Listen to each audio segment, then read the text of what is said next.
L'ultima parte di Primus Inter Pares, appuntamento del mercoledì, gruppo TV7, ospite l'assessore Elena Donazzan. Pensate in tematiche di un'importanza davvero assoluta, perché l'istruzione è una materia che fa crescere i giovani, fa crescere anche la popolazione, e con l'assessore Elena Donazzan mi sto davvero divertendo molto. È l'assessore all'istruzione, alla formazione, al lavoro, alle pari opportunità della Regione Veneto e alla crisi alle crisi del lavoro, e quindi parliamo di lavoro. È un lavoro che qui abbiamo buone nonostante notizie, i dati però, nel Veneto sono positivi per quanto riguarda l'occupazione. Sono molto positive, cioè abbiamo parlato di più o meno tragedie fino ad adesso, invece qui abbiamo ottime notizie. Noi abbiamo oggi, mentre io e lei stiamo parlando, il 67% di occupati ed è un risultato Avevo qui un straordinario. comunicato che non ho preparato, un servizio che è arrivato oggi, cercherò adesso di... Sì, perché sono le ultime notizie che abbiamo dato oggi sul mercato del lavoro. Noi abbiamo un osservatorio che ci permette di essere molto credibili, è l'osservatorio sul mercato del lavoro di Veneto Lavoro, che è l'ente strumentale della regione, che si occupa appunto di analisi dei dati, di programmazione, perché l'unica cosa da non fare quando si fa politica, se posso dirle, e in particolare quando si parla di lavoro e di economia, è pensare di avere la verità in tasca. Devi analizzare i dati, questi dati devono essere credibili e devi poi decidere di conseguenza. Diciamo che questo è un po' il fiore all'occhiello della regione. Allora, del nostro lo leggo perché è un comunicato stampa che è arrivato oggi. Lavoro, 30.000 posti di lavoro in più in Veneto, la Solidarità ha raggiunto nuovo massimo occupazionale storico, sì. E dunque credo 30.000 posti di lavoro in più nel secondo trimestre 19, meno disoccupati, scese il 5,6 della forza lavoro, meno inattivi, scese in termini percentuali il 27,9% della popolazione residente, il minimo storico per il Veneto. E insomma una bella... Qua facciamo, almeno già finiamo in bellezza. Almeno un po'... Sì, io sono molto soddisfatta quali sono i fattori. Intanto abbiamo raggiunto il livello di occupazione, dicevamo, il massimo storico, pre-crisi, che per me è la data su cui, diciamo, è la mia scoperta dell'America, certo. Prima e dopo. Il muro di Berlino per me è quello, prima e dopo. E questo è legato a una grande vivacità del nostro tessuto imprenditoriale, che si è trasformato, perché in termini assoluti, se noi facessimo la fotografia non del mercato del lavoro, cioè che sono le posizioni di lavoratori dipendenti, ma se io facessi l'analisi di quante imprese avrei un segno molto meno, però si sono ingrandite, si sono irrobustite e oggi sono quelle che hanno superato le forche caudine del 2009, 10, 11, sono molto più forti. Ci ricordiamo, fate eccezione per l'istruzione, per i professori, sono visti i dati che abbiamo, giusto? No, questo è chiaro, quello della scuola peraltro avviene, si figuri che ogni dato statistico li considera per certi aspetti lavoratori stagionali, perché ci sono talmente tanti precari nella scuola e guardi che la Comunità Europea ha dato delle prescrizioni. Ecco, senta, l'ho interrotta, le chiedo scusa. No, è solo per finire questo ragionamento perché lei mi ha stimolato in questo. Cioè, si immagina che un insegnante sia un lavoratore stagionale? No, ecco, perfetto. Quelli che fanno i periodi al mare o in montagna d'estate o d'inverno. Senta, di questi quanti invece hanno, vanno al lavoro con un contratto non sicuramente provvisorio, ma sono aumentati i contratti a tempo indeterminato, sono aumentati significativamente. Questo è dovuto anche al decreto dignità, che è stato per certi aspetti criticato prima che se ne verificassero gli effetti. Il decreto dignità, vi ricorderete, è un decreto molto voluto dal governo precedente. Qui c'è stata una levata di scudi anche qui da noi in Veneto, dicendo irrigidiscono il mercato del lavoro, eccetera. Invece all'analisi dei dati noi abbiamo visto che sono aumentati di molto i contratti di lavoro a tempo indeterminato. Due però considerazioni. La prima, che si tratta di trasformazioni. C'erano contratti a tempo determinato che si sono trasformati, ma questo è un buon risultato, perché comunque è quel contratto che ti permette una qualità della vita, l'accesso ai mutui e anche un po' di stabilità. La seconda è che si dimostra che però il primo accesso al mercato del lavoro, al di là del furore ideologico di qualcuno, resta un contratto di apprendistato che è un contratto molto favorevole per le imprese perché pagano poco, c'è una parte di formazione e per 3 anni questo lavoratore è, anche se è un contratto a tempo indeterminato, l'apprendistato prevede parte formativa e parte di inserimento al lavoro. Però questo spesso si trasforma in contratto a tempo indeterminato. E l'altro è che i contratti a tempo determinato sono una buona via d'accesso, cioè non vanno demonizzati. Il quadro completo ci restituisce che cosa? Che se il lavoratore è, diciamo, si trova bene con l'azienda, anche grazie alla legge, quindi con gli incentivi all'assunzione, eccetera, oggi in Veneto ha un contratto a tempo indeterminato. Il merito di questo è della politica che ha fatto queste regole che aiutano un attimino l'imprenditore, oppure è anche il merito dell'economia che un attimino non ha superato la crisi, ma perlomeno non l'ha peggiorata, si è fermata e sta andando verso il più? Sono tutte e due, perché le leggi in questo caso hanno intercettato un bisogno. Quando prima dicevo che una legge giusta è quella che intercetta il bisogno era quello di rendere un po' più stabile il mondo del lavoro, ma anche dare l'opportunità all'impresa di assumere, cioè gli sgravi contributivi per quelli legati all'apprendistato, ma anche quelli legati all'assunzione, hanno aiutato l'imprenditore a decidere. E dall'altra abbiamo un sistema imprenditoriale che quando crede nella propria forza lavoro, e lo crede, in Veneto crede, produce. Le do un terzo dato, che c'è anche un ruolo che la Regione ha esercitato in questo, perché tutti gli sforzi fatti di robuste politiche per il lavoro, politiche attive, cioè la formazione, Certo. l'orientamento fatto a scuola, noi abbiamo meno dispersione scolastica di altre regioni, più alternanza scuola-lavoro, più ragazzi iscritti agli istituti tecnici e professionali, nelle altre regioni c'è il fenomeno della licealizzazione molto spinto, qui no. Le università le abbiamo spinte a fare ricerca applicata con le imprese. Una volta l'università sembrava chiusa, arroccata, oggi lei va a parlare tranquillamente con docenti universitari, vanno in impresa, le imprese bussano alle porte dell'università anche grazie agli investimenti e alle scelte di indirizzo politico volute da noi, dal mio assessorato in particolare.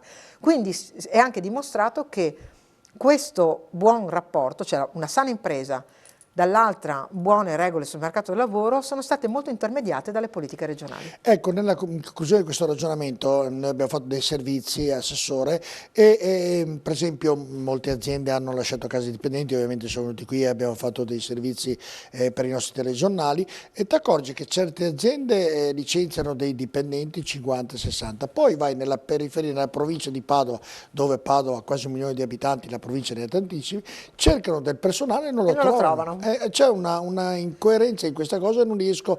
Voi l'avete studiato questo? Sì, è un fenomeno piuttosto noto e indagato. Noto perché, come lei insomma abbiamo riscontrato, poi se ne fa spesso anche il titolo, perché in effetti no, lasci a casa e di qua non prendi. Indagato, quindi sappiamo che molti lavoratori preferiscono percepire l'ammortizzatore sociale, la NASPI si chiama adesso. Percepiscono e quindi dicono vabbè intanto prendo questo mensile, faccio qualche lavoretto in nero, perché è così, cioè qui non è che stanno proprio tutti a casa sul divano, vanno proprio a fare altro e quindi rimangono lì e magari avrebbero il posto. Ci pensano, dicono vabbè tra 2 anni, tra 1 anno quando ho finito il mio sussidio ci penserò.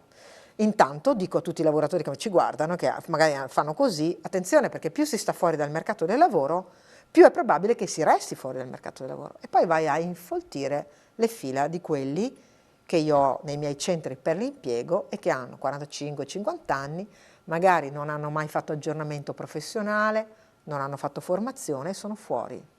Per questo io ho degli strumenti specifici, cioè la misura di cui vado più fiera perché abbiamo avuto oltre 10.000 contratti di lavoro siglati su questo tipo di umanità, cioè su quella più difficile, più alta l'età, basso titolo di studio, usciti dal mercato del lavoro che non sapevano dove andare perché erano rimasti troppo fuori. Abbiamo fatto una misura della Regione del Veneto che si chiama assegno per il lavoro. Non è un assegno che io do al lavoratore, nemmeno all'impresa. Io però dico, c'è questo strumento che è un insieme di formazione, colloquio, accompagnamento, tirocinio di inserimento e io ho chiuso oltre 10.000 contratti di lavoro così. L'azienda cercava il carpentiere non aveva tutte quelle competenze perché era uscita dalla carpenteria di una piccola meccanica qualche anno fa. va al centro per l'impiego, fa il suo profilo, dice quali sono le competenze, gli viene erogato questo titolo, no soldi, attenzione non è un reddito di cittadinanza, no soldi, titolo, e lui può andare a spendersi questo titolo in uno qualsiasi degli enti accreditati che lo accompagnano in quell'azienda là. Quell'azienda là, certo, che è una bella cosa. Concludendo nel lavoro, perché siamo anche in conclusione, cosa pensa delle agenzie interinali? Che in Veneto lavorano molto bene. Noi abbiamo una legge che ha equiparato i servizi per il lavoro. Per me pubblico e privato, quando hanno l'accreditamento, rispondono alle stesse regole, sono sottoposti alle mie verifiche, alle mie ispezioni, devono essere parificati. Io ho un mercato pubblico-privato. Le agenzie interinali non vanno demonizzate, anzi sono oggi una via d'accesso importante per il mondo del lavoro. Siamo arrivati alla conclusione, assessore Elena Donnazzan. Senta, così un po' di curiosità, mi dica, da quanti anni è che fa politica lei? Tantissimi. Come mai ha iniziato a fare politica? A scuola, al liceo. Ah, proprio era di quelle che contestavano, che andava con la bandiera? No, però... Perché ho visto che ha un braccialetto tricolore. Tricolore, giusto? Sì, bianco, tricolore, rosso, bianco, proprio italiana, patria su tutti. patria, ecco, Patria su tutti. E allora come mai poi decidi di fare politica? Perché devo dire che era le svelo questa cosa che... Io ero timidissima, sa? Cioè mia mamma era preoccupata che io non riuscissi a superare. Dopo Che mi ha aiutato. Un po' di bullismo a scuola, subito, non fatto. Dai, subito. È la cosa più grave che ha subito di bullismo? Ma no, l'ha presa in giro, però sa, quell'età lì... E perché la prendevano in giro? Era una bella donna, perché la prendevano in Ma giro? perché avevo gli occhiali, l'apparecchio ed ero anche un tantino, insomma, sovrappeso. Ha tolto gli occhiali, ha tolto l'apparecchio, ha tolto tutto? No, io continuo fieramente a portare gli occhiali, stasera non li ho perché li ho lasciati in così. borsa. L'apparecchio l'ho messo, tutto bene, tutto a posto, sono costata abbastanza alla mia famiglia e poi io ho cercato di fare molto sport che mi ha salvato. Che sport ha fatto? Faccio tanti sport. Mi hanno messo sugli sci da piccola, gioco a tennis, gioco a pallavolo, tennis, vado a cavallo, andavo a cavallo. Qual era quello più bello, quello che si esprimeva meglio? Quello che mi ha formato di più? No, che si esprimeva meglio, che così mi raffigura. Lo sci.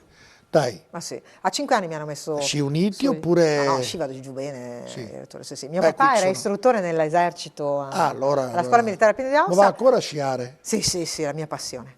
È la mia passione. È la ragione per cui quando mi alzo presto la mattina deve stare sono attenta a non farsi male, perché poi per fare la discesa non fa il fondo, presumo, no?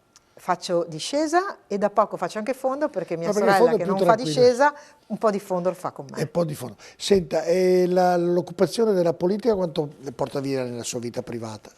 Molto, e in effetti ho rinunciato anche molto, però nella vita sia ad avere una famiglia, quella fatta di un marito, di una casa normale. Non ce l'ha un marito?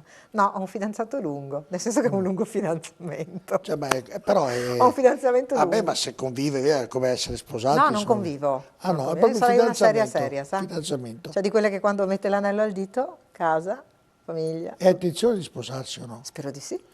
Ah, proprio... Devo convincere lui. Deve convincerlo, lo convince. Stiamo andando così. Però c'è qualche cosa che non rifarebbe? Alle volte penso che ho rinunciato a molto per fare questa vita bellissima e piena di soddisfazioni. Quando le persone mi sorridono e mi ringraziano per quello che ho fatto, per me vale tutto. Però in effetti è stata una scelta per tanti aspetti che mi ha fatto prendere un binario. E alle volte non si può tornare indietro, perché se mi guardo poi alle cose, quelle che guardo negli occhi degli altri che non vedo nei miei, è appunto avere una vita più normale, più a casa, più con la famiglia, più con i figli. I figli però ci vuole lì. Questi li dona Dio, però bisogna mettersi di impegno. Bisogna mettersi di impegno. Non aveva tanta voglia, mi sa. Cosa? I figli si potrebbero avere, insomma, non è... questo è troppo personale, non le rispondo. Non lo voglio sapere. Senta invece, la cosa che le ha dato più fastidio invece in questa sua carriera politica? Quando vengo attaccata violentemente, c'è stato un episodio in particolare, guardi, mi è capitato proprio nell'ultimo periodo, gli studenti medi di Padova, non ritenendomi una donna libera probabilmente di partecipare a un convegno, perché da loro disistimato per gli organizzatori, hanno deciso di fare un volantino. Mi hanno inciso una svastica, mi colla il sangue, quella è la mia faccia, hanno inciso una svastica e quella è l'immagine che hanno fatto girare e che io quella l'ho trovata la cosa più violenta e più brutta che mi sia capitata. Ma secondo lei che queste operazioni che nascono hanno dei mandanti o sono opera proprio degli studenti? Secondo lei? Io non lo so, penso purtroppo che questa nostra società permette che si possa fare qualsiasi cosa, anche violare il viso di una donna, che è un fatto spregevole sotto tutti i punti di Ed è un vista. fatto molto grave, ha fatto benissimo anche a denunciarlo, dunque credo sia una cosa... Ed è la cosa grave è che dovrebbero essere degli studenti delle scuole superiori, perché studenti medi di Padova hanno una sede, sa? Sono certamente vicini a qualche centro sociale che probabilmente adotta questi moti di violenza con della Padova facilità. all'università, una delle università più importanti, da quell'università lì nella storia è nato tutto quello che è nato, Sì, destra, sinistra, però guardi un che po' non va tutto. bene. No, no, sono Non va d'accordo. bene e bisogna isolare questi episodi. Cioè io avrei voluto che ci fosse coralmente una denuncia e invece no, cioè il sindaco di Padova non è intervenuto. Questa cosa è un fatto pubblico, cioè non è una cosa, poi riguarda una persona pubblica. Cosa dobbiamo fare? Accettare perché tanto, vabbè, la donazione è una di destra, è tosta, lei ha detto se è diretta, se lo merita. Non esiste una cosa del genere. Non esiste. Parliamo di femminicidio, parliamo di violenza contro le donne, stigmatizziamo e giustamente facciamo tutto, convegni, leggi, e poi a una donna, assessore regionale, che prende posizioni pubblicamente sempre, perché questo è il mio mestiere, anche quello che pago come scotto di non avere una vita privata solo, viene permessa una cosa del genere. No. Certo, ha fatto bene anche a denunciarlo, strano perché il sindaco di Padova è sensibile in queste cose, sicuramente appena verrà a saperlo, ma non l'ho saputo, sicuramente farà e dirà qualcosa, io credo. Staremo a vedere, Anch'io lo però spero. glielo Anch'io lo ricorderò, spero. glielo ricorderò anch'io quando la prossima settimana Perché lo lui... riconosco come un uomo per bene, ma il primo È per, cittadino di Padova è per bene. e mi aspetto da lui. La prossima settimana ce l'ho ospite e glielo ricorderò. Grazie. Senta, con Zaya va tutto bene?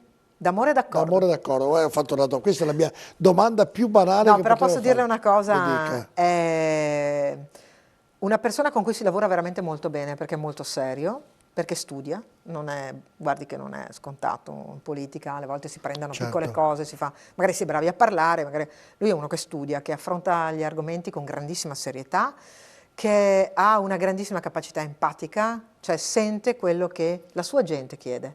Ed è questo che l'ha reso capace di interpretare i bisogni del Veneto. E con me, insomma, è una storia Non ha anche mai questa litigato? lunga. Mai litigato?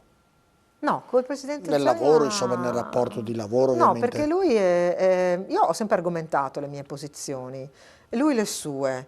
Magari abbiamo alle volte sensibilità diverse, no? Mi viene da pensare su qualche tema anche etico, anche quelli più profondi. Il Presidente è un uomo molto laico, anche su alcune vicende, sulle questioni, per esempio il tema della famiglia. Certo. Io sono molto più una tradizionalista.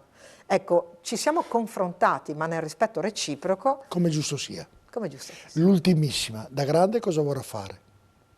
Bene, quello che mi sarò chiamata a fare.